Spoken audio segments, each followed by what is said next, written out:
continues to stock his future cabinet with some high-profile picks. Today, he officially tapped one of his former rivals from the presidential primary. That's North Dakota Governor Doug Burgum for Interior Secretary. Political correspondent Lisa Desjardins is here with more on how Burgum could redefine that role and what we're learning about Trump's other nominees. So, Lisa, let's start with Governor Burgum here, nominated to be Secretary of the Interior, but not just that. What more did we learn? That's right. Surprising people in the industry and also environmentalists with this today. Now, Burgum, first of all, remind people he's the North Dakota governor. He's a self-made billionaire, and energy has been a focus of his. Now, let's talk about what he's nominated for. The president-elect announced today, not just the position as Secretary of the Interior, but also President-elect Trump announced a National Energy Council, a new entity that Doug Burgum would chair that would oversee every aspect of energy production and protection in this country, including the Department of Energy that will sit on that. And then he would also have a seat on the National Security Council. That is also something new. A reminder, the Department of Energy does have some nuclear energy in its portfolio. As I said, energy has been a focus for Burgum, and he has said in particular he's been focused, as he said in 2021, on increasing U.S. supply. Because America produces energy cleaner and more efficiently than anywhere else in the world, if you try to regulate or executive order industries out of business, you don't drop the demand for energy. It just pushes that energy supply offshore overseas. He's from a drilling state, and let's talk about what's on the table here if he is confirmed. Offshore and onshore drilling expansion is something he and President-elect Trump have talked about. Also, new natural gas terminals to handle the shipping of the growing U.S. supply. That's a Department of Energy function, but for this new council, he could have a role in it.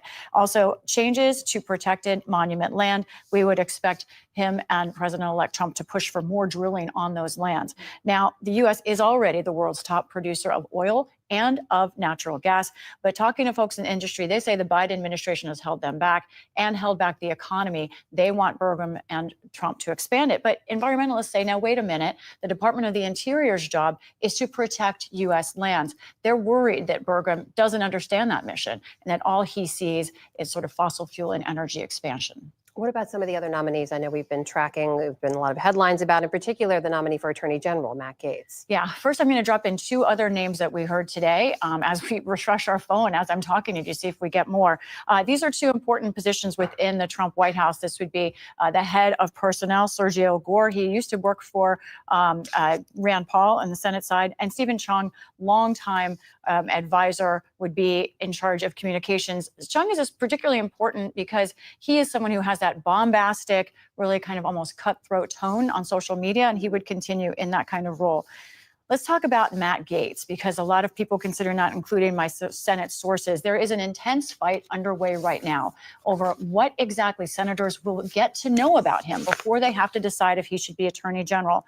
The House Ethics Committee, as we've been reporting, has spent months looking into these allegations of sexual misconduct, improper campaign funds, and bribery. Gaetz has denied all of this, and the Department of Justice did not charge him in their investigation. So here's how this will get decided. The House Ethics Committee is made up of 5 Democrats and 5 Republicans who would vote. You need a majority, so at least one Republican to vote to release that report. They were to meet today. That meeting has been postponed. In addition, today, House Speaker Mike Johnson said he would like them not to release this report. Traditionally, when someone resigns, they lose jurisdiction, and the report is not released. But in this case, senators are saying they need the report to make their decision. That's a bipartisan decision. Meanwhile, one other thing, the Trump campaign's handling new information about another nominee, that is Defense Secretary nominee Pete Hegseth, Fox News host, and also a combat veteran. He's a current member of the National Guard. Police in Monterey, California, say they investigated him for an alleged sexual assault in 2017. He wasn't charged. He has said that there is nothing he did wrong, and we don't know more from police about this. The Trump administration is defending him, but the military, of course, has had generations of problems with sexual assault.